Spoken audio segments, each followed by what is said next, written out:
dice el ANSES, para acceder a un sorteo administrado por la Lotería Nacional.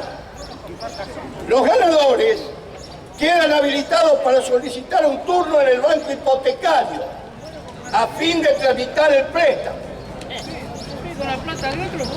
Esta institución es la que toma la decisión final en base a ingresos antecedentes de la familia, y en el último sorteo fueron elegidos, escuchen bien, 158.000 de 365.000 familias inscritas. Mire dónde va a parar la plata de todos nosotros en préstamos subsidiados, en los cuales se va devalorizando nuestro dinero, mientras que a nosotros nos mantienen con el verso que no hay plata para pagarnos lo que nos corresponde, no lo que no nos corresponde, lo que la Constitución Nacional nos garantiza en el artículo 14 bis de la misma. Si esto no es una hijo puté, ¿cómo se lo llama?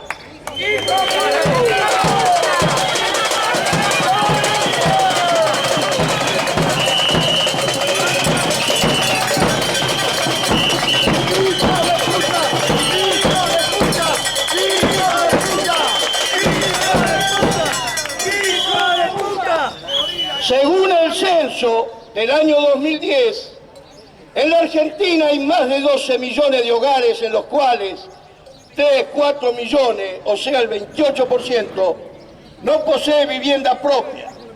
Un 16%, 2 millones de familias, son inquilinos y el otro 12%, 1.400.000, son ocupantes por diferentes modalidades, préstamos, trabajos ilegales, etc. En un contexto en el que 1 de cada 4 familias no tiene vivienda propia, las solicitudes de crédito son muy superiores a los cupos previstos en el plan y por eso se apela al azar para definir los posibles beneficiarios.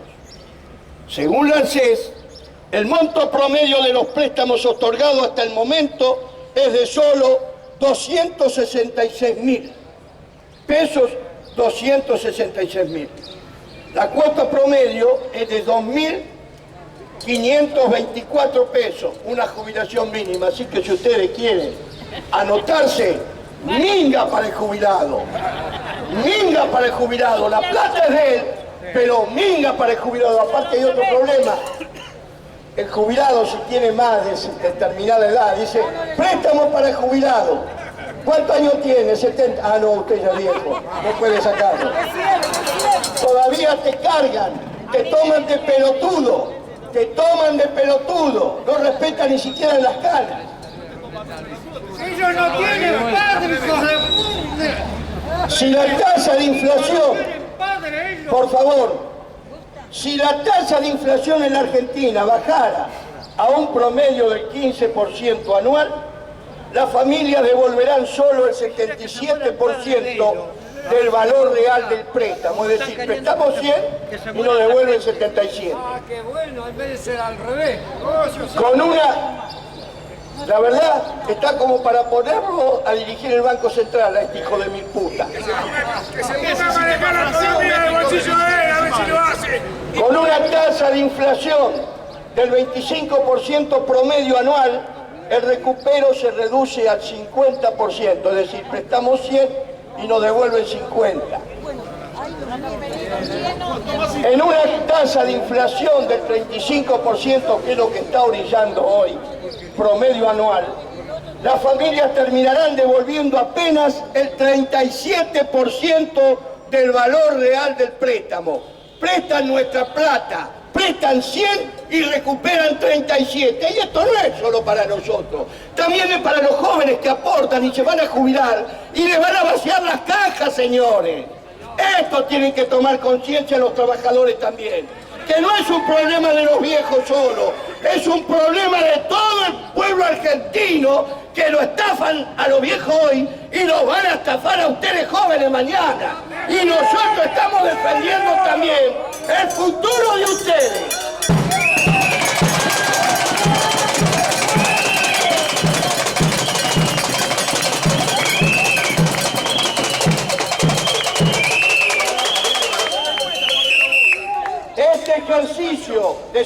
inflación, si bien aproximado, permite ilustrar cómo actúa la inflación sobre el recupero de los préstamos otorgados con el Procrear.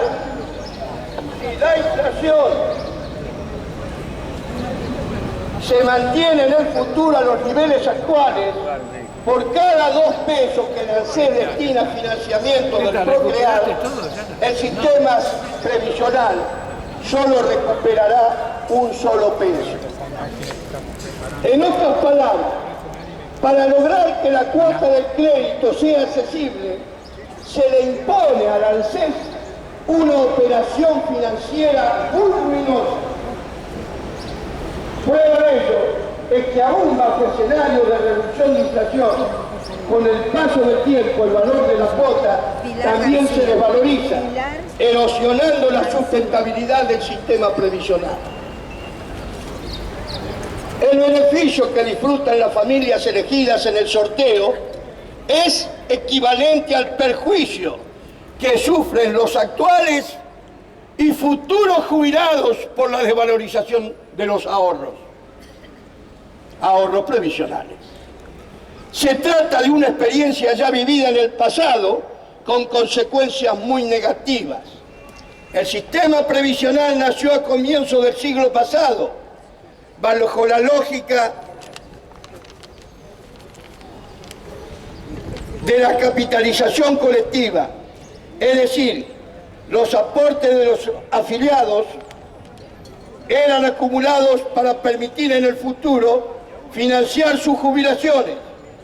En este esquema, usar los ahorros previsionales para dar créditos hipotecarios es una muy buena alternativa en la medida que se garantice la protección de la inversión y una razonable rentabilidad.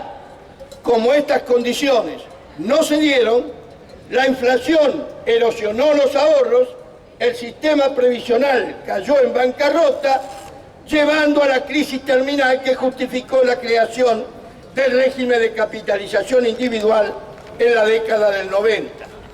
Pero en la década del 90 se privatizó el sistema y se vació mucho más todavía. Y se crearon impuestos para refinanciar al sistema. Pero esos impuestos, en el caso del pulso telefónico, el pueblo argentino lo pagó y jamás se aportó al ANSES como correspondía por ley aprobada del Congreso de la Nación. Y no hubo ningún tipo de reclamo del ANSES porque cuando esto ocurrió, la compañía de teléfonos era Entel. Entonces, como María Julia no hizo los aportes, se hicieron los boludos y miraron para otro lado, pero el aumento en el pulso telefónico se siguió cobrando a través de las compañías privadas y tampoco se aportó nunca, cuando la ley había creado ese impuesto y lo pagan todos los ciudadanos y nunca fue aportado. ¡Mira!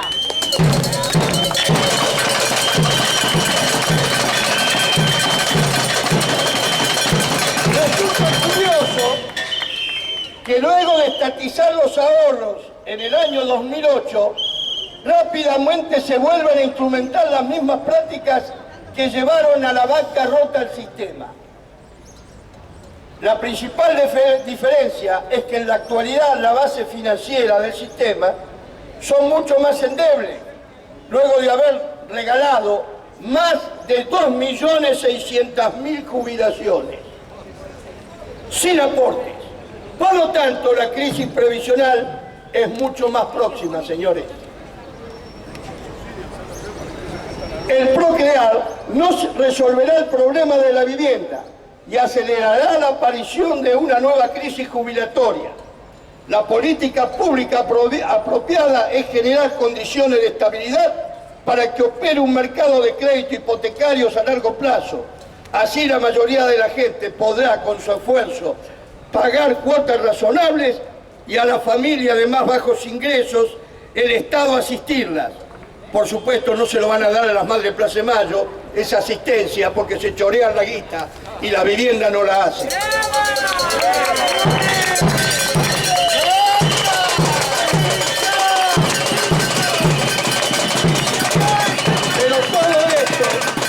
Pero todo esto deberían hacerlo con fondos propios, no con los fondos del ANSES, porque los fondos del ANSES están predeterminados para el pago de jubilaciones y pensiones, según lo estipula la ley en vigencia.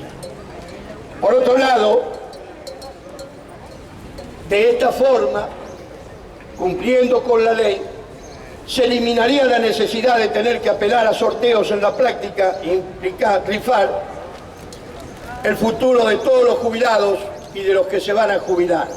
Señores, por eso yo les digo, no tenemos que abandonar y tenemos que ya exigir que se cumplan con nuestros derechos. Porque la plata dicen que no hay, pero la usan en estas cosas. Y no la usan bien. Porque si a mí me dicen que la van a invertir, miren lo que hicieron con respecto a los bonos que habían comprado. Eran bonos dolarizados, los bonos. Bonos dolarizados. Comenzó la crisis del dólar. Dólar blue, dólar verde, dólar negro, dólar celeste, dólar de todos los colores dólares.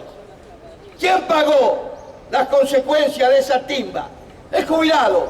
¿Qué hizo el gobierno para tratar de contener al dólar? Salió a vender todos los bonos dolarizados que tenían los jubilados. Es decir, una nueva estafa al sistema jubilatorio.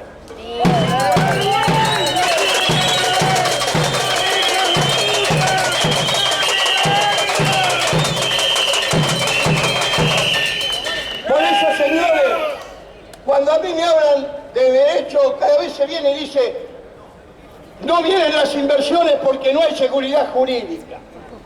¿Dónde mierda va a haber seguridad jurídica cuando la justicia es simulada, señores, como en el caso de los jubilados?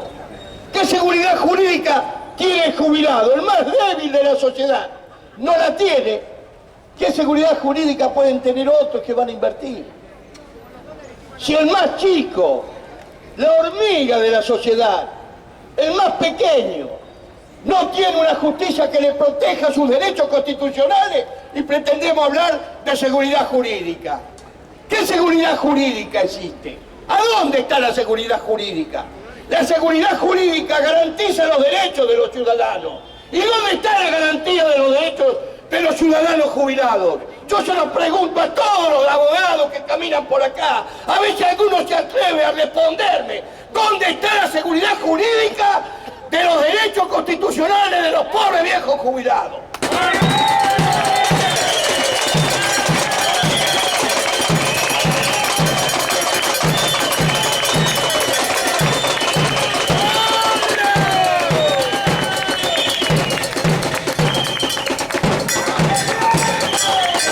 Seguridad jurídica hubo para los derechos de la rural, donde en un año hicieron cumplir con el artículo 17 de la Constitución Nacional el derecho de propiedad.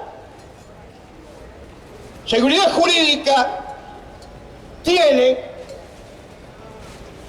en muchos casos, como ahora, a través del tiempo, los litigios que ocurren por intereses económicos, no por otro motivo, porque mientras fueran socios, la libertad de expresión era para avalar las cagadas que se hacían desde el gobierno. Pero cuando se pelearon por intereses económicos, entonces empezaron a destaparse ollas entre ellos. Y a nosotros no nos importa los problemas de ellos. A nosotros nos importa que los que reclaman libertad de expresión y los que reclaman cosas, cuando tuvieron que demostrarla, que son independientes, este tema en la reputa vida lo tocaron, la seguridad jurídica que el jubilado no tiene. Nunca los vi defender la seguridad jurídica del jubilado. Por eso yo digo, señores de la Suprema Corte de Justicia, terminen de una vez por todas de simular. Ustedes son simuladores, porque ustedes no garantizan la justicia real. Ustedes garantizan una justicia virtual que lleva al jubilado a la muerte antes de obtener... No, eso no es un beneficio, es un derecho. Un derecho. Antes de obtener la real eficiencia en sus derechos, cobrando lo que le corresponde, porque lo marca la Constitución Nacional y ustedes lo reconocen parcialmente, porque se lo reconocen a Badaro. Y como Badaro, todos estos son Badaro, pero tienen que esperar años y años para que se cumpla con la seguridad jurídica de ellos. Y vuelvo a recordarles las palabras de Platón. Las peores de las injusticias, la más terrible, es cuando se goza de una justicia simulada. Y acá lo que nosotros tenemos es una justicia simulada que nos da la razón, pero nos manda en cana, porque en la reputa vida podemos cobrar lo que es nuestro.